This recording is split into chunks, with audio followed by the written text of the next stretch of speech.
ಶಾಸಕ ಮುನಿರತ್ನ ಅವರ ಮೇಲೆ ಮೊಟ್ಟೆ ಎಸೆದ ಪ್ರಕರಣದಲ್ಲಿ ಈಗ ಎಫ್ಐಆರ್ ಅನ್ನು ದಾಖಲಿಸಿಕೊಳ್ಳಲಾಗಿದೆ. ಆ ಕಡೆಗೆ ಇನ್ನೊಂದು ಕಡೆಗೆ ಪ್ರತಿ ದೂರನ್ನು ಕೂಡ ನೀಡಲಾಗಿದೆ. ಯಾರು ಎಸೆದಿದ್ದು ಏನು ಅನ್ನುವಂಥದ್ರ ಬಗ್ಗೆ ಈಗ ತನಿಖೆಯನ್ನ ಪೊಲೀಸರು ಆರಂಭ ಮಾಡ್ತಾರೆ. ನಂದಿನಿ ಲೇಔಟ್ ಠಾಣೆಯಲ್ಲಿ ಎಫ್ಐಆರ್ ಕೂಡ ದಾಖಲಾಗಿದೆ.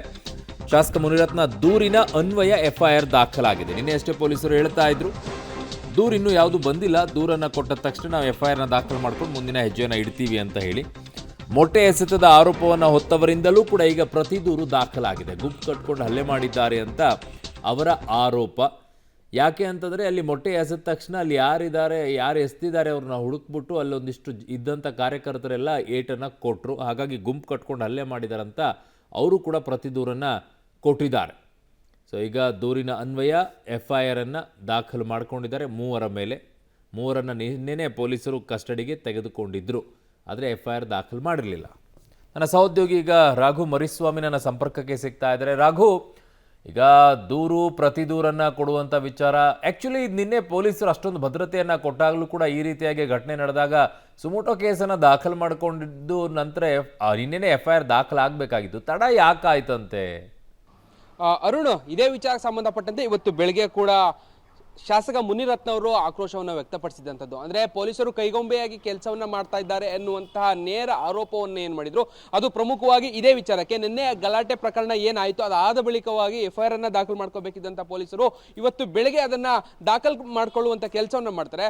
ಘಟನೆಯಾಗಿ ಗಂಟೆಗಳು ಕಳೆದ್ರೂ ಕೂಡ ಈ ಬಗ್ಗೆ ಸರಿಯಾದಂಥ ಕ್ರಮಗಳು ಆಗಿಲ್ಲ ಅನ್ನುವಂಥದ್ದು ಆಕ್ರೋಶಕ್ಕೆ ಕಾರಣವಾಗಿದ್ದು. ಅದೇ ವಿಚಾರಕ್ಕೆ ಸಂಬಂಧಪಟ್ಟಂತೆ ನೇರವಾಗಿ ಅವರ ವಿರುದ್ಧ, ಪೊಲೀಸರ ವಿರುದ್ಧ ಆಕ್ರೋಶವನ್ನು ವ್ಯಕ್ತಪಡಿಸುವಂಥ ಕೆಲಸಗಳಾಯಿತು. ಅದಾದ ಬಳಿಕ ಇವತ್ತು ಬೆಳಗ್ಗೆ ಈಗ ಪ್ರಕರಣ ಸಂಬಂಧಪಟ್ಟಂತೆ ಎಫ್ಐಆರ್ ದಾಖಲಾಗಿದೆ. ಬಟ್ ದೂರು ಪ್ರತಿ ದೂರು ಎರಡೂ ಕೂಡ ಈಗ ಆಗಿರುವಂತಹ ಕಾರಣಕ್ಕಾಗಿ ಘಟನೆ ಹೇಗಾಯಿತು ಏನು ಅನ್ನುವಂತಹ ಆಳವನ್ನ ಅರಿಬೇಕಾದಂತ ಒಂದಷ್ಟು ಸ್ಥಿತಿಗತಿಗಳು ಪೊಲೀಸರ ಮುಂದೆ ಇರುವಂಥದ್ದು. ಸೊ ಅದೇ ಕಾರಣಕ್ಕಾಗಿ ಈಗ ಎರಡೂ ಪ್ರತಿ ದೂರುಗಳನ್ನ ಪರಿಶೀಲನೆಯನ್ನ ಮಾಡುವಂಥದ್ದು, ಅವುಗಳ ತನಿಖೆಯನ್ನ ಮಾಡುವಂತ ಕೆಲಸಕ್ಕೆ ಮುಂದಾಗ್ತಾ ಇದ್ದಾರೆ. ಅಂದ್ರೆ ಈಗ ಮುನಿರತ್ನ ಅವರು ಕೊಟ್ಟಿರುವಂತಹ ದೂರ ಏನಿದೆ ಅದರ ಪ್ರಕಾರ ಆಗಿರುವಂತಹ ಎಫ್ಐಆರ್ ಅಲ್ಲಿ ಒಳಸಂಚು ಜೊತೆಗೆ ಉದ್ದೇಶ, ಅಂದ್ರೆ ಕೊಲೆ ಮಾಡುವಂತಹ ಉದ್ದೇಶಕ್ಕಾಗಿ ನನ್ನ ಮೇಲೆ ಈ ರೀತಿಯಾಗಿ ಅಟ್ಯಾಕ್ ಆಗಿದೆ ಎನ್ನುವಂಥದ್ದು ಇವರ ಒಂದು ದೂರಿನಲ್ಲಿ ಇರುವಂಥದ್ದು. ಜೊತೆಗೆ ಎಫ್ಐಆರ್ ಆಗಿರುವಂಥದ್ದು ಕೂಡ ಅದೇ ಅಡಿಯಲ್ಲಿ.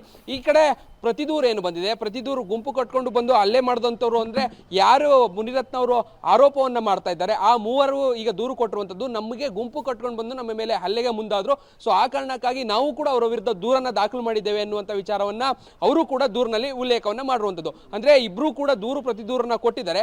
ಇಷ್ಟಾಗಿದ್ರೂ ಕೂಡ ಘಟನೆಗಳಾಗಿ ಗಂಟೆಗಳಾಗಿದ್ರೂ ಕೂಡ ಇದಕ್ಕೆ ಸಂಬಂಧಪಟ್ಟಂತೆ ಒಂದು ಮೇಜರ್ ಆದಂತಹ ಕಾರಣಗಳನ್ನು ಹುಡುಕುವಂಥದ್ರಲ್ಲಿ ಎಲ್ಲೋ ಒಂದು ಕಡೆ ಪೊಲೀಸರು ವಿಫಲರಾದ್ರು. ಆ ಕಾರಣಕ್ಕಾಗಿಯೇ ಸದ್ಯ ಪೊಲೀಸರು ಎಲ್ಲೋ ಒಂದು ಕಡೆ ಕೈಗೊಂಬೆಯಾಗಿ ಕೆಲಸವನ್ನ ಮಾಡ್ತಾ ಇದ್ದಾರೆ ಅನ್ನುವಂಥ ಆರೋಪವನ್ನು ಬೆಳಗ್ಗೆ ವ್ಯಕ್ತಪಡಿಸಿದ್ರು, ಆಕ್ರೋಶವನ್ನು ಕೂಡ ವ್ಯಕ್ತಪಡಿಸಿದ್ರು. ಸೊ ಇದೇ ವಿಚಾರಕ್ಕೆ ಸಂಬಂಧಪಟ್ಟಂತೆ ಪ್ರೆಸ್ ಮೀಟ್ ನಲ್ಲೂ ಏನಾದರೂ ಇದಕ್ಕೆ ಸಂಬಂಧಪಟ್ಟಂತ ವಿಚಾರವನ್ನ ಮತ್ತೆ ಅದನ್ನ ಬಯಲು ಮಾಡುವಂತ ಕೆಲಸವನ್ನ ಅಥವಾ ಅದನ್ನ ಹೇಳುವಂತ ಕೆಲಸವನ್ನ ಮುನಿರತ್ನ ಅವರು ಮಾಡ್ತಾರೆ ಅನ್ನೋದನ್ನ ಕಾದು ನೋಡಬೇಕಿದೆ. ಸದ್ಯಕ್ಕೆ ದೂರು ಪ್ರತಿ ದೂರು ಎರಡೂ ಕೂಡ ದಾಖಲಾಗಿದೆ.